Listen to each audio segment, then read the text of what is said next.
Mike, thanks very much. Connor, no, it was nice to see you back. You kind of got three homes now. Detroit's home. There's a Cincinnati home. There's a Philadelphia home for you.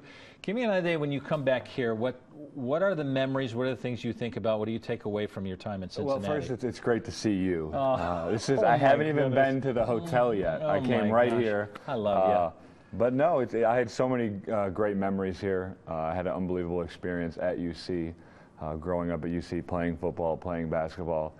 Still so many good friends.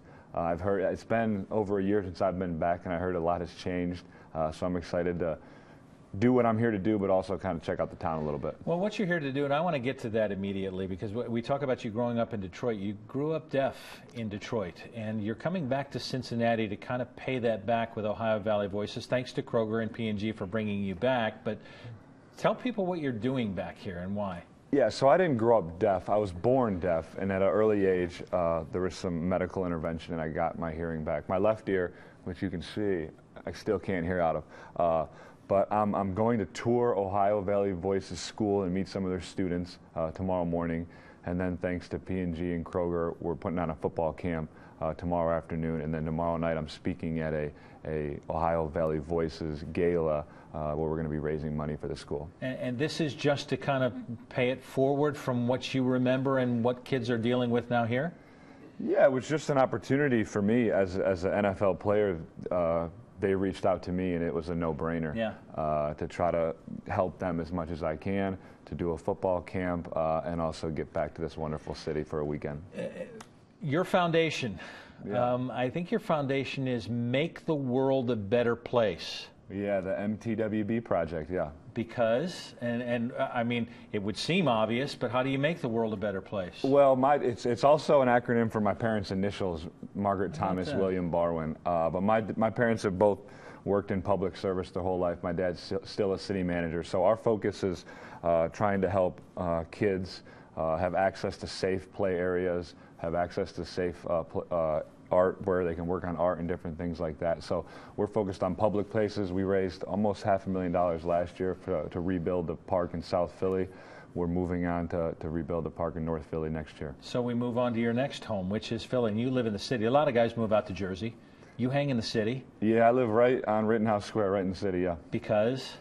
I grew up in Detroit. I've been a city guy my whole life. You know, when I was here, I was totally into living in the city, being in Cincinnati. I mean, I was in Clifton, but we came around over the Rhine and downtown as much as we could.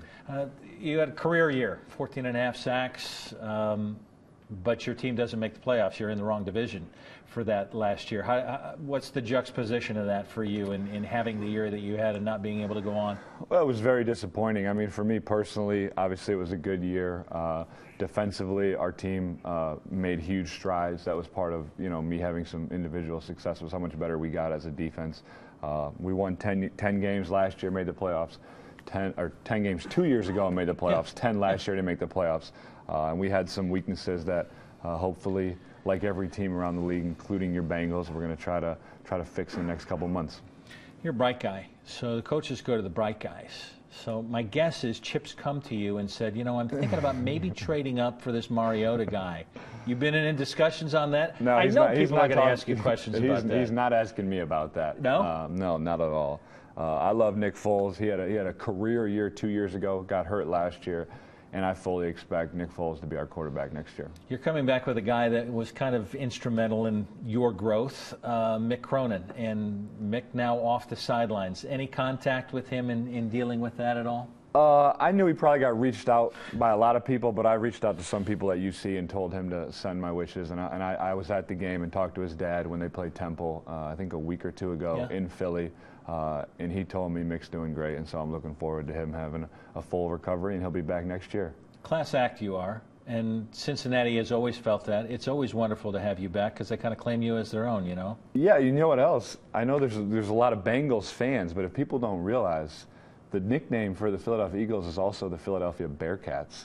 Is that right? Because we have me, Pro Bowl center Jason Kelsey, Pro Bowl linebacker now Trent Cole, and going into his 8th or 9th year, Mr. Brent Selleck from LaSalle High School. The Bearcats. So yeah, all starters in this league. Yeah. And you guys still all talk to each other after all this time together? We're all good friends. We're all, it's great. Fantastic. Yep. Great to see you. Good to see you. All the best. Mike, we'll send it back to you.